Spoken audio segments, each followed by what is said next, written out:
जय श्री कृष्ण। श्रीमद् भगवत गीता अध्याय 16 श्लोक 24।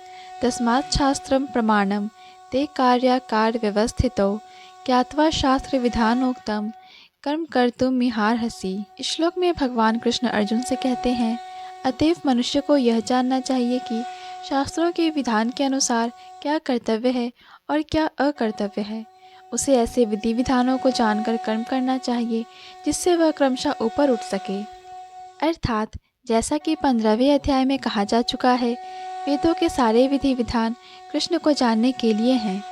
यदि कोई भगवत गीता से कृष्ण को जान लेता है और भक्ति में प्रवृत्त होकर कृष्ण भावनामृत को प्राप्त होता है, तो वह वैदिक साहित्य द्वारा प्रदत्त ज्ञान की चरम सिद्धि तक पहुंच जाता है। भगवान चैतन्य महाप्रभु ने इस विधि को अत्यंत सरल बनाया। उन्होंने लोगों से केवल हरे कृष्ण महामंत्र जपने तथा भगवान की भक्ति में प्रवृत्त होने और अर्चा विग्रह को अर्पित भोग का उच्छिष्ट खाने के लिए कहा। जो व्यक्ति इन भक्ति कार्यों में संलग्न रहता है, उसे वैदिक साहित्य से अवगत और सार तत्व को प्राप्त हुआ माना जाता है।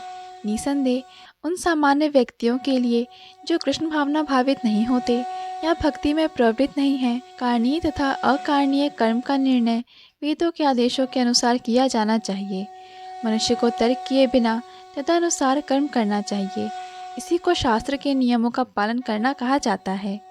शास्त्रों में विचार मुख्य दोष नहीं पाए जाते जो बद्ध जीव में होते हैं। ये हैं अपूर्ण इंद्रियां, कपटता, त्रुटि करना तथा मोहग्रस्त होना।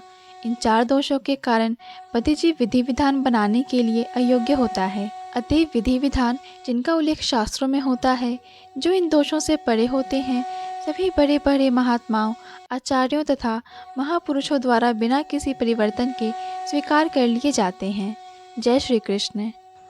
पूर्ण भगवत गीता के श्लोकों को सुनने और समझने के लिए कृपया हमारे चैनल को सब्सक्राइब करें। वीडियो पसंद आया हो तो लाइक और शेयर करें।